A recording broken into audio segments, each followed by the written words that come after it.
meġa kemtejn il-qudiem, nxteħed wiċċu fl-art, jitlob u jgħid. L-iskrittura fil-ktieb tal-Lut jgħidlek jokrob u jikbi. Tafu li tgħidlek fil-Lut? Li t-talb tiegħu semgħu bil-krib u bil-biki? Ġifieri, missilek jogħġbok. Yo man. Le ma kienx hekk, ta? Ġesu tant beka, tant beża.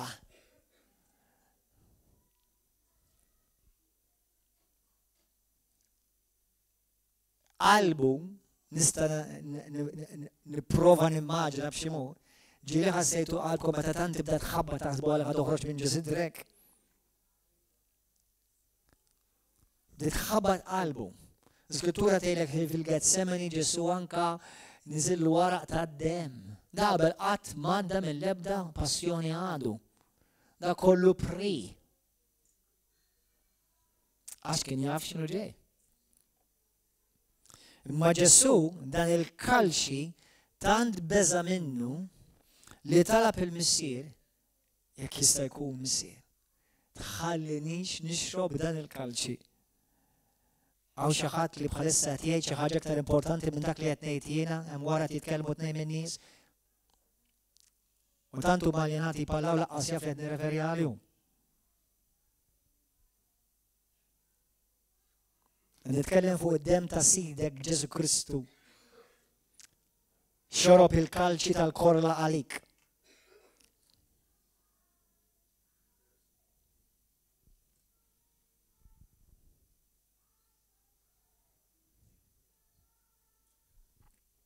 Halleluja. Għankompli. Ġiħdejn id-disċipli u sabhom reqdin. Jiena naħseb jerġa' jiġi Ġesu ħajsib il-kruxmata mill-Knisja rieda reġa'. U qal il-Pietru, mela ma flaħtux tisru sija waħda miegħi, isru jitolbu biex ma tidħlux fit-tiġrib, l-Ispirtu iva jrid, imma l-ġisem dajjef. Għattini darba raġġa jimgħar jitlobu qal. Missier, jekk dan il-kalċi ma jistax jgħaddi mingħajr ma nixorbu, tkun magħmula ir-rida tiegħek.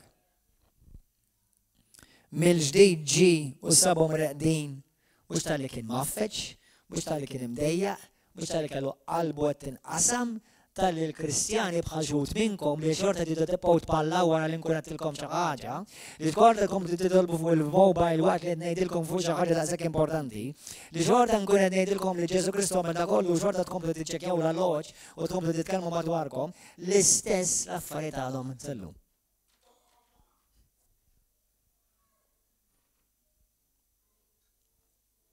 L-istess. Xala bibi li Ġesu xara demmu, xala bibi li Ġesu xara pil-kalċi. Lim, tal-korla, ta' Alla li suppost xrobtint.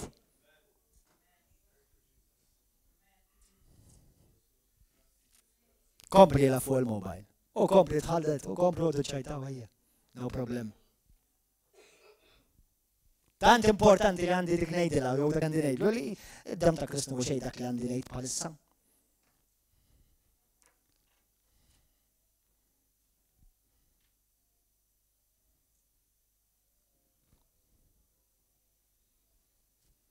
What you respect is what you protect.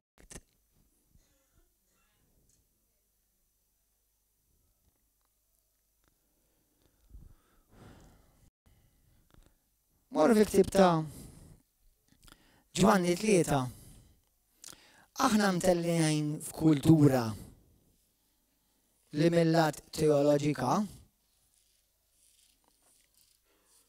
hija żbaljata ħafna. Mhux veru għaw Malta. Sew dawk li intom hawnhekk preżenti u dawk li qed issegwu fuq YouTube. Ħafna minnkom qatt ma smajtu l-Vanġelu.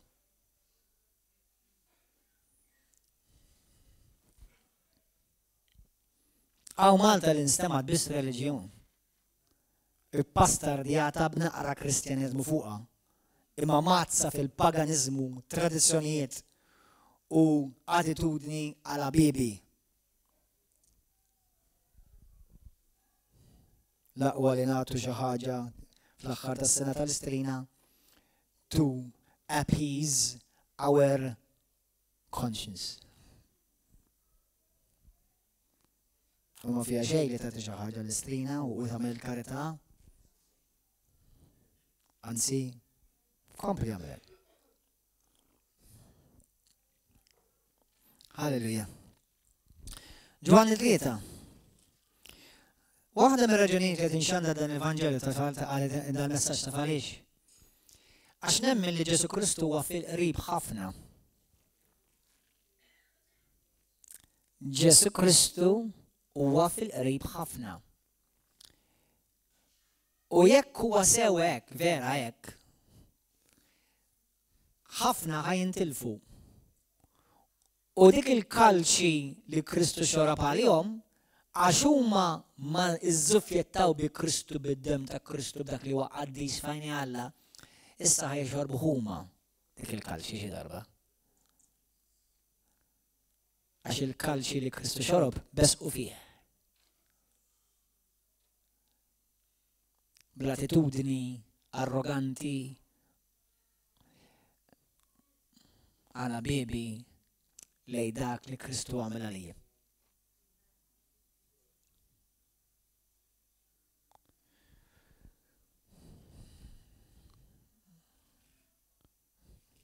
Ġwanni 3.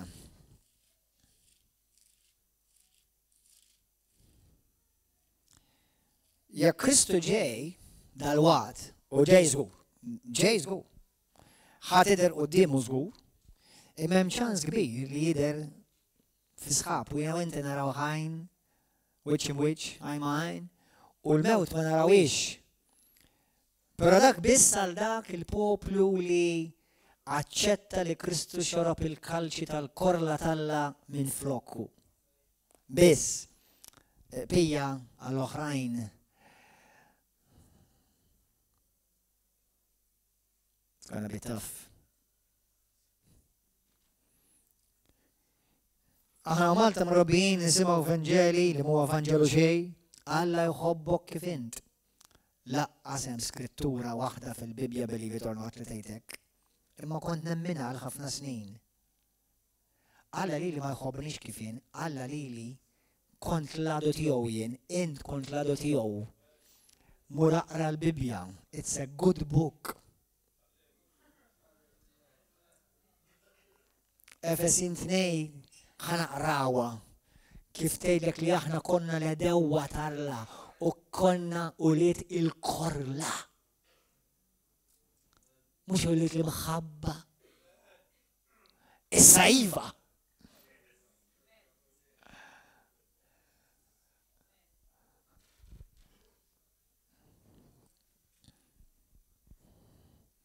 U għalhekk meta mbagħad tibda timmedita fuq dawn l-affarijiet, l-affarijiet li jdejqu l-Alla jdejqu lilek. U min m'għandux l-istess qalb tal-Alla lilek ħajaraw gżejjed, brainwashed, too much, iffissat, u jiena ngħidlek iffissat iva, iffissat bħarsti fuq Kristu Ġesu. Focused. Sena ċabx biex għalissa xaqtaw li t-zarda. Jekk huwa brainwashed ngħidlek mhux biss brainwashed imma soul washed, heart washed and body washed. Completely washed, not just the brain. U għal dawk li kieku kontu tafuni daqsxejn fil-passat tiegħi, kontu tgħidu li man, you need some good washing. Because I had a dirty brain. Like some of you. That's why you need some brainwashing. So u l-kelma fissat fisser focused. Yes, I am focused upon Jesus Christ. L-iskrittura tgħidlek żomm għajnejk fissati, focused fuq Ġesu Kristu. Lut kapitlu 12 vers 2. Amen. Halleluja. U jekk ma tridx titwerreġ, għax jew tħares li Kristu jew tħares il-kontra. Li t-tnejn ma tistax.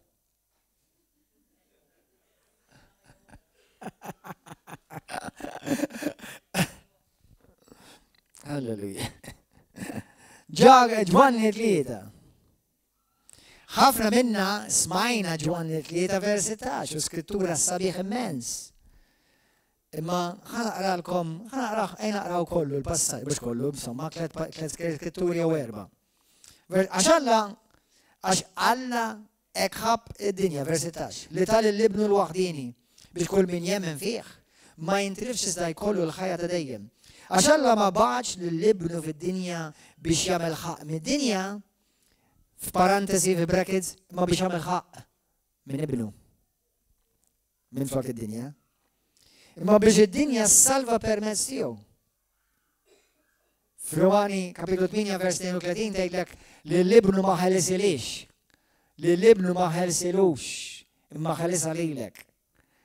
Dak li kien dju ħadu Kristu.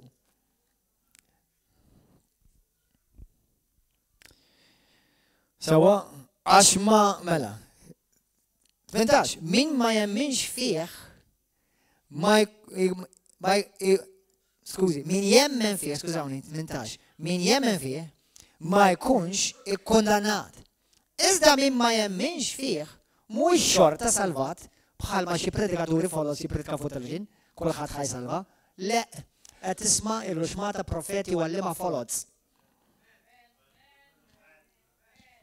Le, min ma jemminx fih, il-Bibja tgħidlek huwa ġa ikkondannat għax ma jemminx fl-isem tal-iben il-waħdini ta' Alla. Morru vers 36 issa. Min jemmen fl-iben għandu l-ħajja ta' dejjem. Iżda, min ma joqgħodx għall-iben tal-Alla, Ġesu Kristu, ma jarax il-ħajja ta' dejjem, anzi, tibqa' kulħadd jgħid tibqa'. Mhux darba ħassir tiġa qedem. Tibqa' fuqu il-korla ta' Alla. Mela meta tara n-nies mixjin fit-toroq, nies imorru jattendu reliġjoni diversi, nies li jsejħu atei avolja ħin kollu jitkellmu fuq Alla li jgħidu ma jemnux fih. Daw mhux Alla jħobbhom, daw għandhom il-korla ta' Alla fuqhom.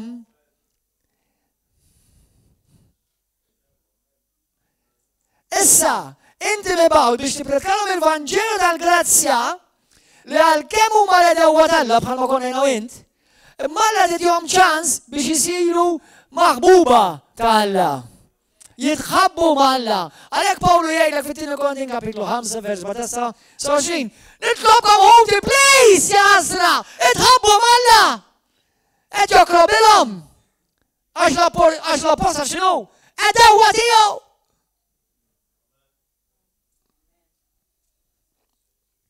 Kem ta' għajat hi? So jew tisma' li ngħajjat, jew tisma' li tajjat fl-invern.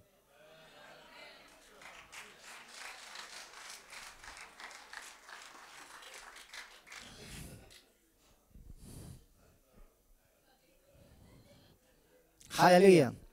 By the way, fl-infern hemm ħadd silenzjuż. Twerżi għajjat hemm fl-infern. U laqqas l-ġenna m'hemm silenzju laqqas. Hemm ħafna tifħir, ringrazzjament, halleluja u kant. Thank you Jesus. Moħħok hemm, meta għandek iċ-ċans, irċievi l-messaġġ tal-grazzja u taqli għadbalek l-opportunità. Halleluja. Mela l-korla tiġa qiegħda fuqhom mhux xi darba ħajkollhom il-ġudizzju tal-Alla, tiġa qegħdin taħt il-ġudizzju tal-Alla. U għans li inti reġettajt il-Kristu, il-korla tal-Alla baqgħet fuqek. Mhux minn hawn l-purgatorju u mbagħad il-ġenna u l-infern. Le, minn hawn u laqqas kull il-ħaqt qed in-nir tal-amen u tkun tiġa fl-abissi tal-infern.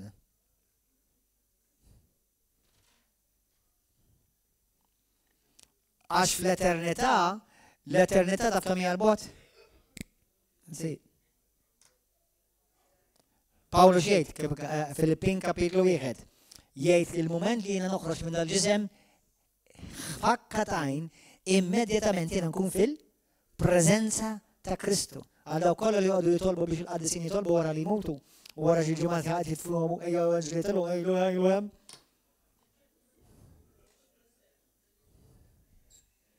U għal dawk li minflok tal-għawhom niżluhom, jgħamilhom hemm taħt. Jiddependi x'lift qabdu. Jekk hux up or down. Smoking or non-smoking.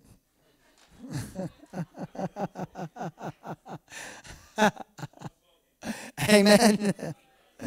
Hallelujah. Thank you, Jesus. Morru fi ktib ta' l-Apokalissi. Kapitlu 14. Oh, gloria li l-ek mulej. Taf min ħobbok min kapaċi jgħidlek il-verità. Dak jħobbok vera. Għax inti ssir taf il-verità u l-verità taħilsek. Apokalissi 14. U għal dawk li għad għandkom nuqqasna maħfra, għadkom ħatibqaw sejrin bl-offens, tidnejlek xin il-problema tijak, u l-problema ħatuħalik iktar issa wara di. Tissejjaħ gburija. Stop. Gburija. Għalek biss il-bnidem ma jaħfirx, għalek biss il-bnidem ma jindimx, għalek biss il-bnidem ikompli fornika u jgħixu u jdur bħal ħanżira fil-ħmieġ, għaxem il-gburija. Jien. Sew tibqa bil-jien, jonkera jiddur lejn il-jienu.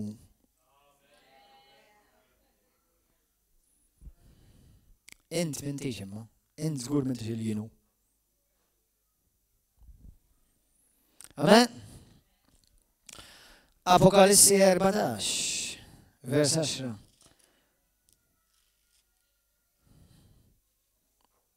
ħanaqra vers 9, ħanibda mill-passaġġ. U anġlu ieħor it-tielet wieħed ġi warahom jgħid bleħen qawwi min jimxteħet qim il-bima u xbija tagħha u jieħu l-marka fuq ġbinu jew fuq idu għodu attenti għax qed ngħixu dak iż-żminijiet. U wkoll minn vers 9, issa vers 10. U wkoll jixrob mill-imbit tal-korla talla li hemm inferra safi fit-tazza tal-illa tiegħu. U jinħaqar b'nar u kubrit quddiem l-anġli u l-qaddisin quddiem il-ħaruf. Qed tissemma il-kalċi tal-korla talla. Taf min ħajmorru fil-abissi tal-infern dak li semmawnek? Dawk li jirreġettaw il-Kristu. Dawk li għadhom ma ntwildux mill-ġdid.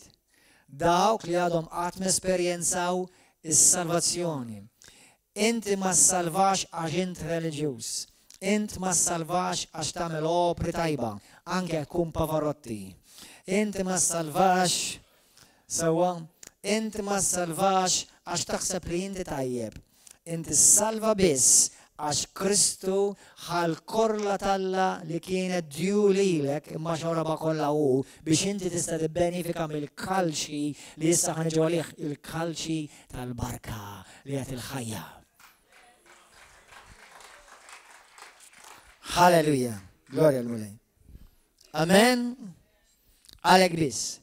Għalek amazing grace. Għaxina u inti għadna naraw ftit zaħira minn dak li Kristu għamel għalina. Ftakar, Ġesu ibenal l-ħaj.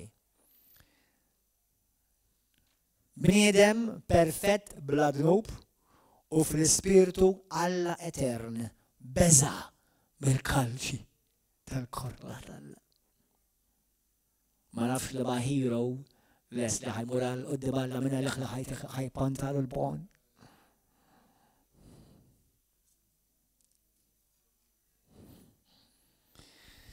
Ħajja, Jesus. Mela,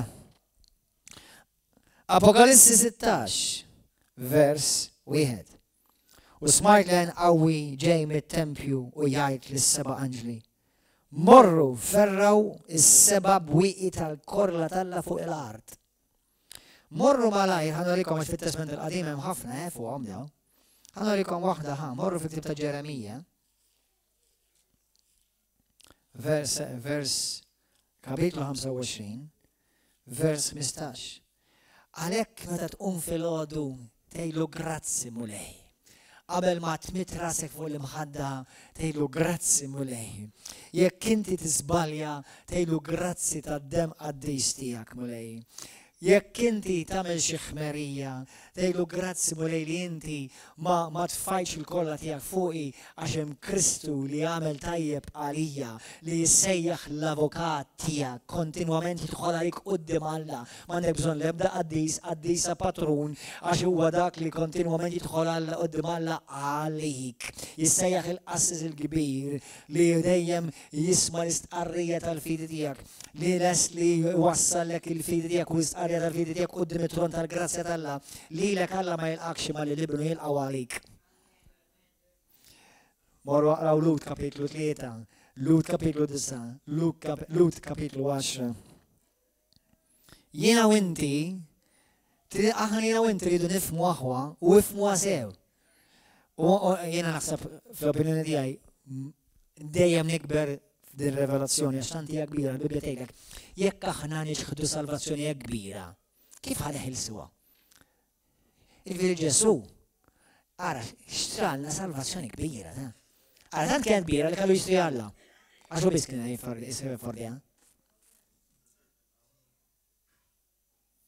Tant hija kbira din is-salvazzjoni li ma kien li seta' qabad l-umanità kollha jħallsu għalija naqra portion ma kienx tażgħu, xorta. Jekk jaqbad l-apostli u l-profeti kollha taqqa jħallsu għalija huma xorta ma kienu jħallsuha. Kellu jiġi hu stess iħallat għalija.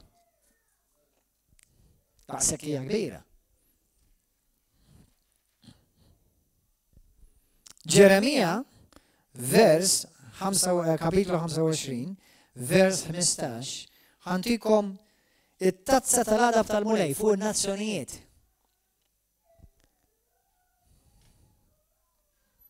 Ismawa. Dan għalli il-mulej, vers 15, għalla ta' Izrael, ħu min idejja din it-tazza inbit baqbaq u isqija lil-ġlus li se nibatek għandhom. U ma jxorbu, jitbandlu u jitilfu moħħom minħabba x-xabla li se nibat f'nofsom. Sawnek għal-kem s-skrittura hemm ħafna passaġġi paralleli qed jitkellmu fuq rigward it-tieni miġġa ta' Ġesu Kristu. It-tieni miġġa ta' Ġesu Kristu għalina biss hija good news ta'. Meta inti tibda tgħidlu Ġesu kam, taf qed tgħidlu Ġesu ġaġġ.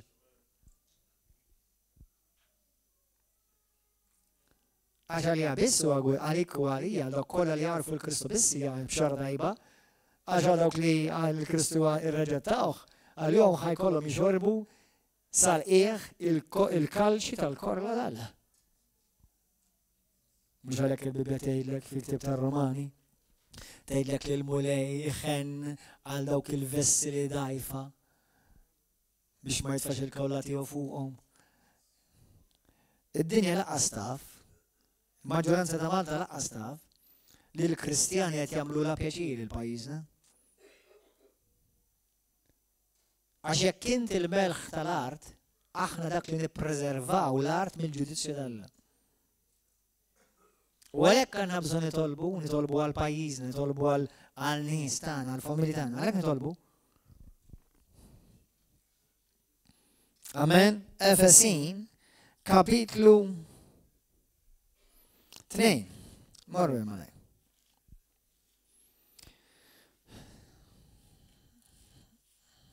Hallelujah. Thank you, Jesus. Efesin 2. Għal dawk l-aħwa li forsi mhux qegħdin qed jaraw ilu dal-programm, kun umli. Indem tibqax iżżomm id-dnub tiegħek. Aħfer. Meta inti tgħid ma rridx naħfer, int qed torbot idej Alla billi jaħfer lilek 100%. 100%. Qod attent. Efesin 2. Isma'wa. Intom li kontu mejtin fid-nubietkom u ħtietkom, vers 1, li fihom darba mxejtu skont ix-xejra ta' din id-dinja skont il-kap tas-saltna tal-ajru tal-ispirtu li bħalissa qiegħed jaħdem fost dawk li ma jisimgħux. Mhux għax huma torox, għax ma jridux jisimgħu. Min għalihom li huma qegħdin fil-kontroll, ma jafux li hemm spiritu ta' din id-dinja qed jikkontrollhom. Aħna wkoll għexna darba marqa fil-passjonijiet ta' ġisimna. Konna nagħmlu l-opri tar-rieda tal-ġisem u l-femietna. Konna minna nfusna iwliet Alla maħbuba. Kolla dejjem hekk smajti, għax Alla jħobbok ta' u Alla jħobbok kif in.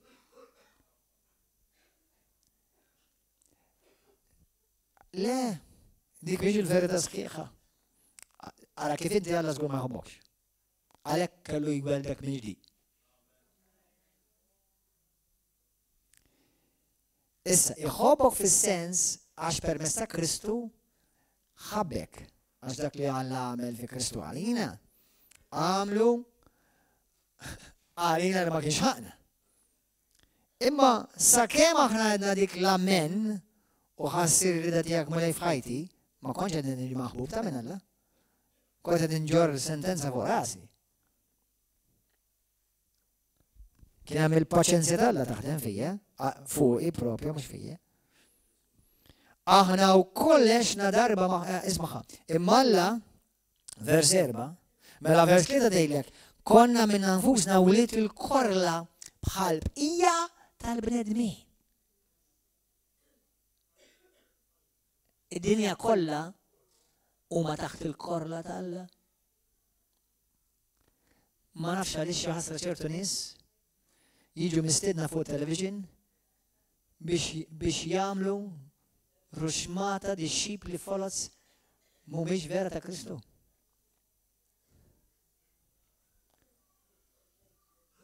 Iridu jaxu l-wednej bħalma tgħid fl-ewwel Timotju 4, ġabru madwarhom qatt-tallima biex jgħidulhom dak li jridu jisimgħu. U grazzi għal dawk li tgħidu kontra tagħna. Tifqux.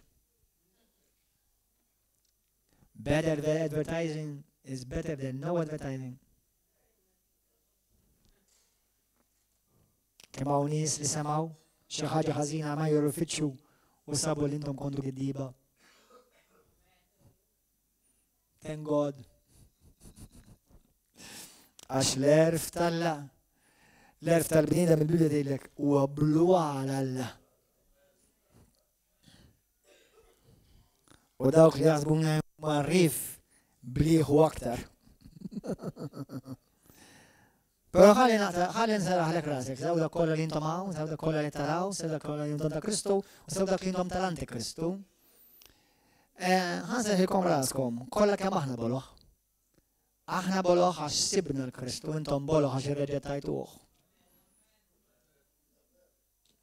Il-Bibja tgħidlek, hemm żewġ tipi ta' boloħ. Alla l-liblaħ, dak li jirreġetta l-Alla u l-Kristu għallu għajja blaħ. Għastaf xinti ta'mel? Il-dawk li aħna għacċettajna l-Kristu f'ħajitna, idun aħna boloħ, għax fejn id-dinja aħna nidru boloħ. Ma fejn Alla, fejn Alla d-dinja tidher bela. Speċjalment, għara x-xarba ġejja.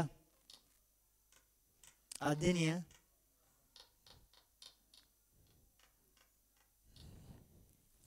Halleluja. Morru fi ktib tar-Romani 4.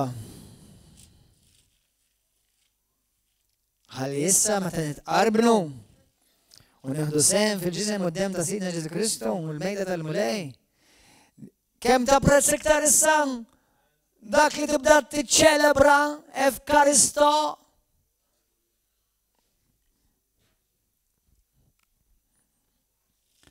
Romani kapitlu 4.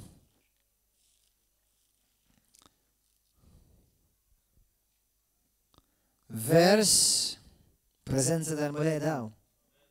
Għaw xi ħadd issa stessa tifiq minnu ġieħ hawnhekk ara għandek bħal qafsa il-mulej tifejqek issa stess. Min dak il-persuna kellek u ġieħ hawnhekk għadu kif malek issa stess min dik il-persuna li jdejk. Min dik il-persuna li jdejk kellek u ġieħ hawnhekk. Għaw xi ħadd tħoss ġieħ Għaw xaħat tħoss jisek għaf saħaw, u li dek, min inti? Min dik il-persuna? U li dek, xaħatek, madwar sidrek, xaħat minnu? U li dek, fejnu? Mawħat? Zgur. Praise God. Mela, forse xaħat li jaraw. Praise God, jgħu ġiħalu li. Allora l-pasta konta nara dak il-video dak għalija kienet u fit. Veru. Ija, veru, kemm darba tiġri di. Kemm darba tiġri. Mela grazzi mulej li jtfejja il-dik il-persuna li kellu ġi hawnhekk. Halleluja f'isem Ġesu Kristu rċivi l-fejqan tiegħek. Infatti xi ħadd ukoll li qed jarana inti ġbit nerf. Ġbit nerf onqok u ma tistax iddawwar rasek sew. Iċċekkja stess, poġġi jdej fuq da onqok u ħaj rilisja dak il-muskolu. Grazzi mulej li jinta t-rilisja dak il-muskolu issa stess. Irċievi l-fejqan tijak fissem Ġesu Kristu bil-qawwa ta' dik id-dem glorjuż ta' sidna Ġesu Kristu. Alleluja. Grazzi mulej. Alleluja. Gloria l-mulej. Għaw xaħat għandu xie inflammazzjoni f-spalej, għandek xie uġieħ, li ma s-ġaqla uġieħ. Għaw xaħat għonek, prezenti, xie uġieħ f-spaltek, minn għandek il-persuna? Uġieħ. Li meta tolli jdejk għattuġak. Inti brada, minn iktar? Minn iktar? ċaqla, praise God, poġġi jdejk fuq spaltek, issa stess. Mulej għaddis grazzi li permessa dak id-dem għaddis ta' sidna Ġesu Kristu. Grazzi mulej anke intom jekk intom xaħat li taraw tal-video fuq online, jekk inti għandek xi uġieħ fuq spaltek il-mulej fejqek issa. Grazzi mulej li tfejjaq daw l-aħwa, nikkomandaw dak l-uġieħ, dak l-inflammazzjoni biex titlaq issa stess f'isem Ġesu Kristu. Spalla kun infejqa issa stess f'isem Ġesu. Iċċekkja, grazzi mulej, iċċekkja dik l-spalla, iċċekkja Ollija, ħassejt isa xi ħaġa jekk bħal xi ħadd hawnhekk ollija. Iċċekkja, grazzi Ġesu. Tara differenza? Iċċekkja, grazzi Ġesu. Tara differenza brother? Kif ħassejt iċċekkja waħda? Tara differenza ma' brother? Iva? Grazzi mulej. Talaq l-uġieħ, kellek xi uġieħ talaq? Talaq, kellek ħafna? U issa ma' brother, iċċekkja waħda. Qed titellaħħa. Ma l-uġieħ għadu hemm? Grazzi mulej għaddis li l-uġieħ jitlaq kompletament inti, brother. Telaq? Qed inaqqas, grazzi mulej. Halleluja, glorja l-mulej, grazzi mulej li anka sakemm nispiċċaw mela f'isem Ġesu Kristu jkun fejqa komplet. Thank you Lord, halleluja. Thank you Lord, thank you Jesus. Glorja l-mulej. Mela, Romani 4, vers 15.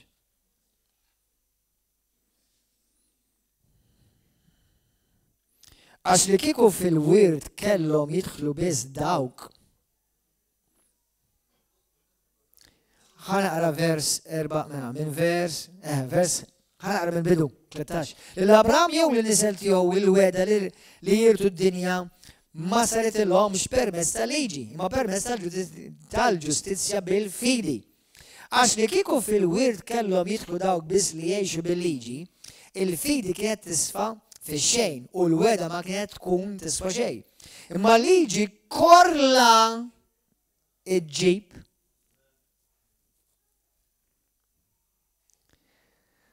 magħha għax fejn m'hemmx liġi anqas ma hemm ksur ta' liġi. Issa ngħidilkom xi ħaġa, qabel qatt ma smajtuni ngħidilkom li, taf li d-dinja kollha taħt il-liġi? Taf li Alla għaliex ħajġudika d-dinja? Għax Alla tom liġi hemm liġi eterna fil-qalb tal-bniedem skont Romani kapitlu 1. U hemm il-liġi kollha tal-Mosè. Issa jekk intom morru fl-ewwel Timotju 1 malaj. Għal dawk l-aħwa eżis, il-mulej birgu, li jridu jżommu l-liġi, apparti l-iskrittura tgħidlek li il-liġi ġib il-korla tal-la. Sawa, ġifieri inti tippreferi tibqa' il-kollha talla. Imma ra xtejt fl-ewwel Timotju. Fl-ewwel Timotju kapitlu 1 minn vers 5. Issa l-iskop ta' din it-twissija u li mħabbat li toħroġ minn qalb safja imma kuxjenza tajba u minn fidi sinċira. Xi wħud billi tbedu minn dan, intilfu fitla bli firaħ. Jridu jagħmluha taqallima tal-liġi. Smajta di? Bla ma jifmu x'inhu ma jgħidu jew fuq xiex qegħdin jinsistu x'inti tagħmel, x'qed tipprova tagħmel. Qed nisħajjel il-Pawla jgħidilhom, ħoj, jew man, x'inti tagħmel tipprova tmur taħt il-liġi, inti rajdi. Inti għandek sens ta' x'qed tipprova tagħmel. Jiena ħrab minn taħta. Ġesu ħalisa kompletament, jien ħadeġa tmur taħta. Ta' xi tfisser terġa' tmur taħt il-liġi? ħadeġa tmur taħt il-korla tal. Ħankomplu. Ismaħħa di. Vers 8. Issa aħna nafu li l-liġi hija tajba jekk wieħed jinqeda biha tajjeb. Jinqeda biha tajjeb. Il-liġi hija tajba. Ovvjament, għax il-liġi hija ta' Alla, ma tax lil dan il-poplu. Tal dawk li għat ma kienhomx ma setgħux jitwildu mill-ġdid. Kien għadhom joperaw fil-ġizem għax il-liġi qatt mija kienet tal-ispirtu kienet għall-ġizem. Ħankomplu ma importax. Nafu li l-liġi mhijiex magħmula għal dawk li huma tajbin. Għal min jagħmilha? Għal dawk li huma ħżiena. Kull darba li nagħmlu taħt il-liġi ngħidilha ħżiena qed nibidneb.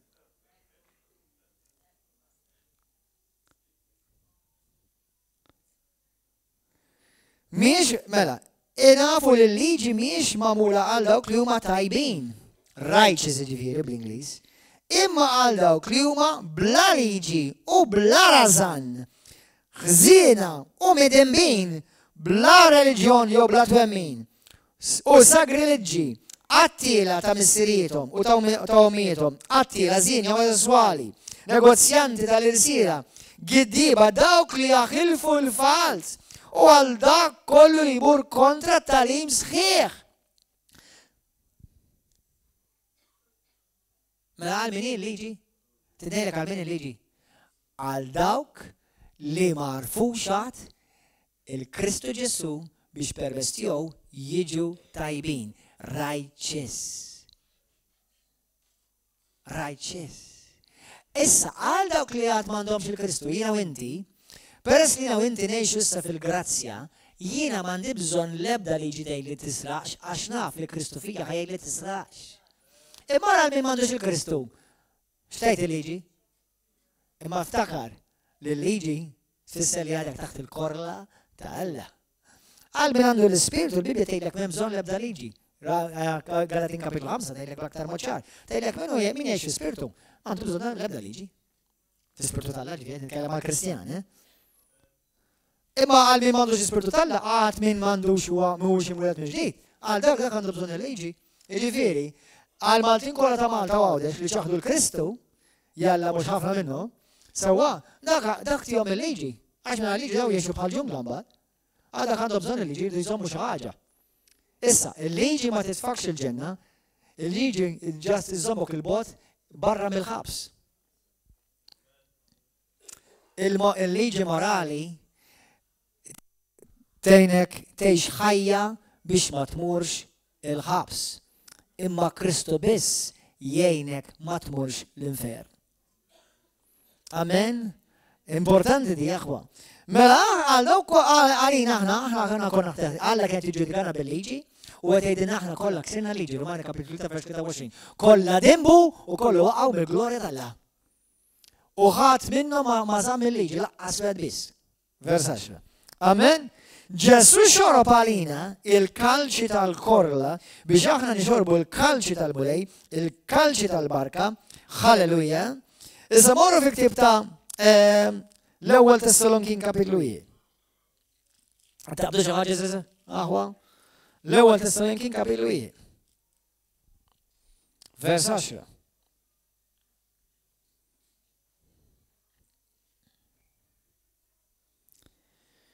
ħanaqra minn vers issa. Huwa stess jgħidu x'laqgħa kellna fuq għandkom. Huma stess jgħidu x'laqgħa kellna għandkom. U kif dortu lejn Alla u tlaqtu l-idoli biex taqdu lil Alla ħaj. Taf għaliex għandna ċertu nies għadhom jqimu lill-idoli u l-istatwi għax għadhom ma ntaqgħux mal-ħaj. Għalhekk, x'wansi nintaqa' ma' Kristu ħaj. M'intix ħadbordadu la l-ġebla, la l-karta pesta, la l-ġibs, u laqqas il-laħam infatti. U jistennew u tistennew ġej mis-sema lill-ibnu. Mela aħna sa li ġejna f'dajna, mifdija u salvati, aħna nistennew il-Ġesu. Li hu għajjem il-wied, Ġesu li ħelisna mill-korla li ġejja. U l-korla talla fuq dinja ġejja. Ma mhux fuq eku fuqi.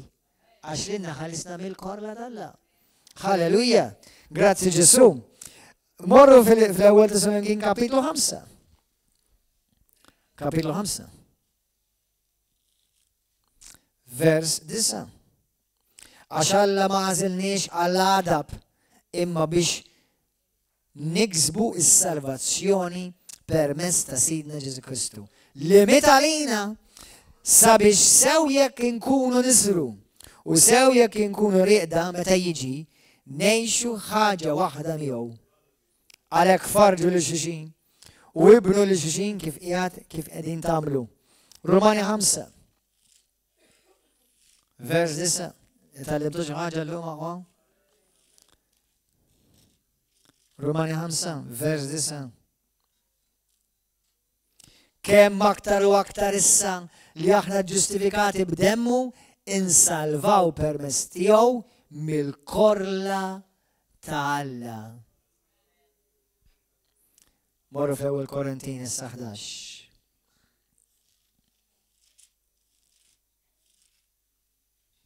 L-ewwel Korintin kapitlu 11. Halleluja, xi ħadd kellu ġieħ ta' ras, il-moli għadu kif fejqek issa stess fis-sem Ġesu Kristu. Minn dik il-persuna li tħalta hawnhekk brasek tuġak u fiqtlek kolli dik. Xi ħadd li fiqt minn dik il-persuna kellek u ġieħ hawnhekk ma' rasek. Il-moli fejqek minn dik il-persuna. Halleluja. Iva? Kella spalletta tuġa? Gloria lilek Ġesu. Xi ħadd għadu kif bat messaġġ fuq il-xaħat l-laħu għonek u għalula li għaldinna li waqt li jatera dal-messaċ online fiqet minn l-ispalla. Halleluja. Gloria Ġesu. Natu gloria l-mulej. Thank you Ġesu. Isimawa. Gloria li l-mulej. U xaħati uħra tifiq minn dik il-uġiħ fras. Xaħati uħra tifiq minn dik il-uġiħ taras, issa stess. Grazzi mulej għadis. Fejna mill-qawwa ta' dem ta' Kristu għam il-ħelsin. Mela, l-ewwel Korintin kapitlu 11, vers 23. Jien irċevejt minn il-mulej talim li għaddejt lilkom ġifieri il-mulej Ġesu fil-lejl li fih kien ittradut ħalħobs u wara li għadt il-ħajr qasmu qal. Dan huwa ġismi li ngħata likom. Għamlu dam tifkira tiegħi. Ekku kol għamel bil-kalċi wara li qal li kielu qal. Issa, tiftakru Ġesu, tiftakru xejt fis-Salmi 23 li l-kalċi tiegħi huwa jfawwar li hija l-kalċi tal-barkiet Alla. Jfawwalek, meta jfawwalek il-kalċi tfisser Alla tfawwalek ħajtek bil-barkiet. Issa, jekk inti ftit qabel l-ewwel Korintin kapitlu 10, tgħidlek esma' għalih. L-ewwel Korintin 10 vers 14. Eżisti għaj aħarbu l-atfolots l-idoletrija tfisser dik. Lil nisa qlejn qiegħed inkellem. Qarblu intom kull ma ngħid. Il-kalċi mbierek, smajtu għadi? Il-kalċi mbierek. Li fuq ngħidu l-barka mhuwiex għaqda mad-dem ta' Kristu. U l-ħobs naqsmu mhuwiex għaqda mal-ġisem ta' Kristu. Mela aħna llum il-ġurnata nieħdu sem f'miss minn xiex mill-kalċi tal-barka. Mill-kalċi li Alla jfawrilna bil-barkiet tiegħu. Halleluja. Grazzi Ġesu. Ħajd di qabel nitolbu nitqarbnu. U nkompli naqra l-ewwel Korintin kapitlu 11. Meta Ġesu kienet jagħmel l-aħħar ċena, l-aħħar ikla mad-disċipli tiegħu, aħna mrobin kultura li meta morru nitqarbnu jew naħdu nixorbu minn kalċi jew nkella ħafna Kristjani anke Evanġeliċi jmorru jew jixorbu xi tazza żgħira jkollha il-frott tad-dilja fiha. Però dakinhar Ġesu, meta kien fis-sejder jgħidulu da jew nkella fil-Passover, fil-Mejda tal-Għajt, kellu 4 kalċijiet qudiemu mhux wieħed. Kontu tafu? Kontu tafu għadi kemm minnkom ma kontux tafu. li Ġesu meta kien madwar il-mejda u qed jiċċelebra l-Għid, il-Passover, kellu 4 kalċi miegħu, mhux wieħed biss. U daw il-kalċi kollha kellhom sinifikat. Dawn kienu ilhom jagħmluh minn Esodu kapitlu, il-ktib ta' Esodu kapitlu 12, meta Alla qallhom x'għandhom jagħmlu. Mbagħadhom daw il-kalċi minn Esodu kapitlu 6 vers 6 sa 7 naraw għadi. Esodu 6. Tom il-mulej kif għandhom iqasmu l-kalċijiet. Esodu 6. Vers 6 sa 7. Isma' wa xi tajt. Jien Jahwe. Għalhekk għajt lill-ulied Iżrael, jien Jahwe. U jien noħroġkom minn taħt il-madma tal-Eġittu. 1. Neħliskom minn taħt il-jasar tagħkom. Nifdikom bis-saħħa ta' dirjaj u nagħmel ħaq minnhom b'mejjel kbar. Għandek 4 jien x'nagħmel. I will. Jien naħtarkom u naħodkom biex tkunu l-poplu tiegħi. U jien inkun Alla tagħkom u tkunu tafu li jien Jahwe il-mulej Alla tagħkom li ħeliskom minn taħt il-madmat tal-Eġittu. Minn hemm ħarġu l-ewwel 4 kalċijiet. L-ewwel kalċi kien jissejjaħ il-kalċi tas-santifikazzjoni. Sanctification, jew kellha tfisser once li Alla sejjaħlek lilek warbek għalih. Set you apart. 2. It-tieni kalċi kien jgħidulu bl-Ingliż the cup of deliverance, jew kellha the cup of praise. Ovvjament aħna tinfaħru lil Alla tal-ħelsin li tagħna. Il-kalċi tal-ħelsin. It-tielet jgħidulu the cup of redemption bl-Ingliż, il-kalċi tal-fidwa. Li Alla xtrana f'dina. U r-raba the cup of acceptance, il-kalċi li aħna qarrabna ma' Alla, sirna ħaġa waħda ma' Alla, aħna issa l-ħbib tal-Alla u aħna ċettati quddiem Alla. Daw kollha jitwettqu fi Kristu. Però jien u ħafna oħrajn naħseb li meta Ġesu kien qabad dak il-kalċi u qed jgħid dan huwa l-kalċi li jiena nixrob, im taħseb li Ġesu xorob? Dan huwa l-kalċi tal-patt ġdid, id-dem li jiġi mxerred għalikom u għal-bnedmin kollha għal fidwa. Dak il-ħin Ġesu qabad dak il-kalċi tal-fidwa u għed minn dawk l-4. U għalilhom issa dan kalċi ħan nixorbu jiena.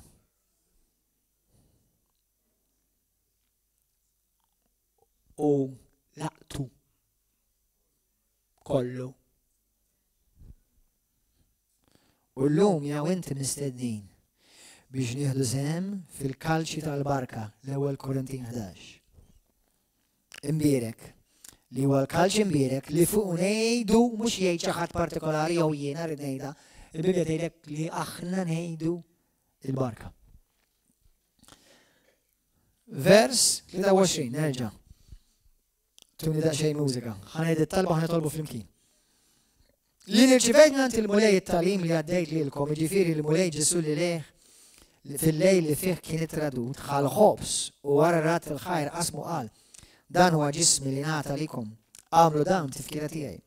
Hekk ukoll għamel bil-kalċi wara li kielu qal dan il-kalċi huwa l-patt ġdid b'demmi.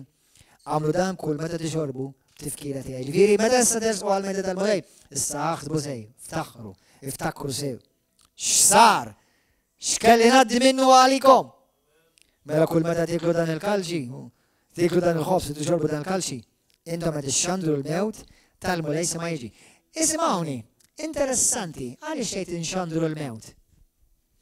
Għax qed ngħidu li Ġesu mitalina u permezz tal-mewta tiegħu, permezz tad-demm li xeret għalina huwa fdina. Qed nerġgħu nixorbu dak il-kalċi imma darba issa mifdija il-kalċi tal-barka. Jekk inti lejla qed tisma' tal-messaġġ. U għadek m'intix żgur jekk intix inweled mill-ġdid, jekk inti żgur jekk inti nxandek fil-Kristu fil-ħajja tiegħek, m'intix żgur jekk intix maħfura jew maħfur minn nubidek kollha u trid żgur li tkun żgur. Eżis aħwa, mhux li ssir reliġjuż, għażi tiġi River of Love, tal-kemm River of Love għax aħna diġà Kristjani. Imma xejn minn da m'hemm l-ebda tip ta' membership li inti tkollok ma' ximkien biex issalva, imma jrid tkollok fellowship mal-Alla. Intimità mal-Alla. U dik issir permezz tad-dem tal-kalċi tal-fidwa. Dak li Ġesu xereb għalina li jsejjaħ il-kalċi tal-korla ta' Alla li Kristu xorbu kollu għali. Jekk inti għadek minn ċertu lejla tixtieq tkun ċert li dejka, għaw xi ħadd jixtieq jkun ċert il-lejla. Tkun ċert tixtieq tkun ċert li inti salvat. Nubidek kollha maħfura. Olli dejk hawnhekk. Tixtieq tkun ċert li inti verament imwieled minn ġdid, ħalleluja, għadek m'intix ċert. Jekk inti m'intix ċert, tkun ċert olli dejk issa stess, fejn inti? Għaw xi ħadd hemmhekk fuq il-YouTube li inti tolli dejk, il-mulejja tiegħek għal-volja ma narax jien imma Alla tiegħek. Ejn nitolbu dit-talba flimkien u nitqalblu flimkien. Kulħadd jgħid warajja minn qalbek. Baxxi mużika please. Halleluja. Ejdi talba warajja minn sir qaddis. Grazzi tajbu nek Ġesu. Li xorob il-kalċi tal-korla tal-għalija. Abba missir. Aħfili nubieti. Għaxina d-nibt kontra tijak. Mula jina kontra għadu tijak. Bid-nubit tijaj. Jina bettek minni. Ma jend bat il-libnek Ġesu Kristu biex juhu fuqu id-dnub tijaj, juhu fuqu il-mar tijaj, u l-ħal post tijaj bħala sostitut tijaj, u xorob il-kalċi tal-korla tal-la, tal-fidwa biex jina l-lum nistani ħusem fil-kalċi tal-barka u bħajja abbondanti, b'kalċi mfawar bġid u għena minnek mulej. Kun inti s-sit u salvatur f'ħajti. U għaxsin l-lum bid-dem mażiż tijak. U imlini bil-Spiritu Santu. Glorifika ismek fil-ħajja tijaj mulej. U għamel minni dak li trid int. Għal-glorja tijak missir. Illum nidikjara li jien salvat. Li jena mwilet miġdid. U mill-qudiem għalik irid ngħix mulej. Permezz tal-grazzja taħdem fija tijak. Fisem Ġesu Kristu. Amen. Halleluja. Gloria mulej, ringrazzjaw il-mulej sa stess fejn inti. Ringrazzjawk mulej għadis. Tal-grazzja li inti u rejt lejna kbira mulej. Grazzi mulej għadis. Natu gloria. Mulej nitolbuk il-lejla. Birek mulej dan il-kalċ.